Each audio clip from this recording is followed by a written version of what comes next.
Lots of dudes on the internet say red dots are better, but how much better? Today we'll be attempting to answer it with shooters of two different skill levels to see just how much a red dot affects scores on the 1911 platform. Welcome back to the Humble Marksman channel. I'm David, and this is the Springfield Armory Operator AOS.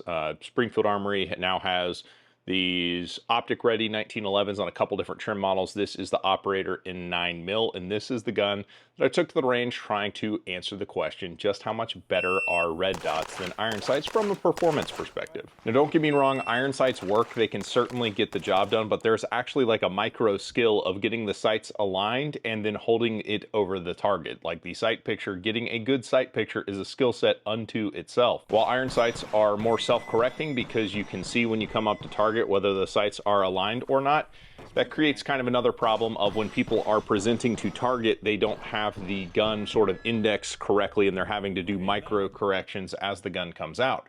Red dots kind of force you to learn how to present the gun the same way every single time. And the red dot just gives you a lot more information as it's moving around on target and jumping around during trigger pulls. A quick rundown of the Operator itself. It's a 5-inch short dust cover 1911 with a rail. It is a bushing barrel, smooth front strap, excellent G10 grips that provide a nice palm swell with an ambi safety and the AOS system right there on top of the gun. Now, shooting skill is a factor when we look at something like how do scores change. So I have a background in competitive shooting. I've been shooting pistols competitively for about 11 years, whereas my buddy Kyle, who came out and joined me on the range, is much more of a typical shooter. He can get out there and make hits when he needs to, but he hasn't, pressed into the shooting sport. So we tested it with two different arrays. Then there are 3 scoring zones on a USPSA target. The A zone's 5 points, the C zone's 3 points, the D zone is worth 1 point. Any misses will call -10. So you add up all the points that you shot on the target, then divide it by the time it took for you to shoot them. It gives you an efficiency rating called a hit factor. It's really good for determining just how much one shooter is better than the other, so that's what we're using here. The irons on the Operator are a front night sight with a blacked out rear. It's actually a pretty good sight picture.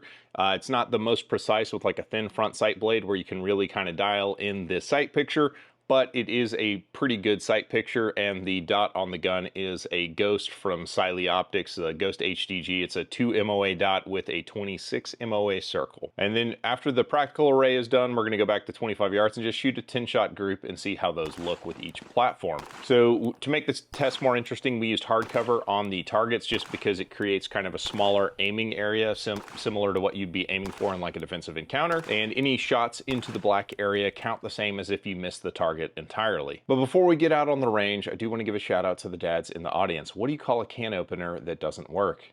A can't opener. So with Kyle shooting, we noticed his times with the pistol were actually a touch slower, and I think that's because the red dot was actually giving him more information, making him process it and move the gun to better aiming areas. The result is that his alpha capture went up significantly. With irons between both sets of drills, he was only able to capture 5 alphas, whereas with the red dot, he was able to capture 12 alphas. Similarly, his miss count dropped a lot as well, moving to the red dot. Because of the hardcover, he was dropping shots with the irons down onto the line, so they were just on the other side of the miss line, and he had 12 misses with the iron sights, and with the red dots, the number of misses dropped by 12 to 7. So it was an improvement on his accuracy and effectiveness generally. Where it became most evident is backing up to 25 yards. His grouping with the iron sights, we were using pretty big paper targets stapled up to a cardboard target.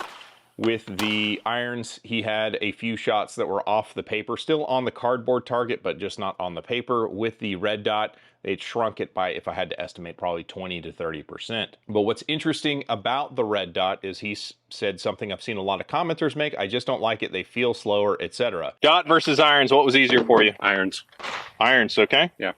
If you look at Kyle's times, his times weren't wildly different, but his accuracy improved a lot. Now, if you look at my side of the house at 7 yards, my score improved by about 15% with the red dot. My alpha capture actually went up and my time went down by about 0.7 of a second. So a 15% improvement for having a red dot is nice. I mean, I'll take it all day long. Jumping back to the 15-yard array, I was able to improve my score by about 11%. The time was just about the same, only a tenth faster with the red dot, but my alpha capture went up significantly, only dropping 1 Charlie back at 15. For me, standing back at 25 yards shooting groups, the overall group size, if you measure the extreme out to out, is about the same, but if you look at the central tendency of the hits, I had 7 of 10 shots that were actually very tightly grouped, and then about 3 flyers where I just had degraded trigger pulls and sent the bullets not where they were supposed to go. So that was one thing that was kind of interesting about the exercise. I kind of expected that, you know, as a fluent red dot shooter, that I was going to have better scores with a dot than I was going to have with irons.